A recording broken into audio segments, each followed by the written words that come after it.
In today's video, I'm going to teach you how to make columns in Card under each other. If you've ever set up columns that look great on desktop but turn awkward on mobile, this walkthrough will show you exactly how to make those columns stack neatly, one under the other using Card's built-in options. Start by opening your browser and heading to card.co. From the home page, click Open Dashboard and sign in if needed. Once you're in, select the project you want to edit so we can work directly inside the card builder.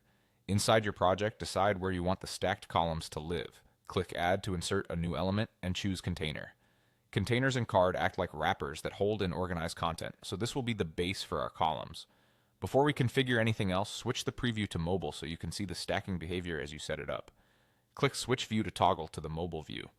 This makes it easier to confirm that the layout looks right on smaller screens and saves you from guessing later. With the container selected, open the container type dropdown and change it to columns. This converts the container into a multi-column layout. If you need more than the default number of columns, click Add to create additional sections within the same columns container.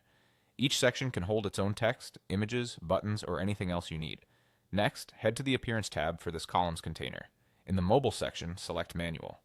Manual mode gives you explicit control over how your columns behave on phones, rather than relying on automatic guesses.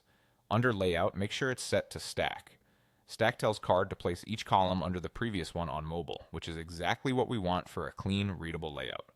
When you're satisfied with these settings, click Done to confirm. That's the core setup. A few quick pointers as you refine the design. Add your content into each column and keep an eye on the mobile preview to ensure text sizes and images feel balanced. In the same appearance area, you can fine-tune spacing like padding and gaps so stacked columns don't feel cramped. If your content order matters, arrange items in the desktop view so that the sequence also reads logically when stacked on mobile. And always test on an actual phone if you can, since real device widths can reveal small issues you might miss in the editor. That's it. Your columns will now display side by side on larger screens and stack under each other on mobile for a polished, responsive result.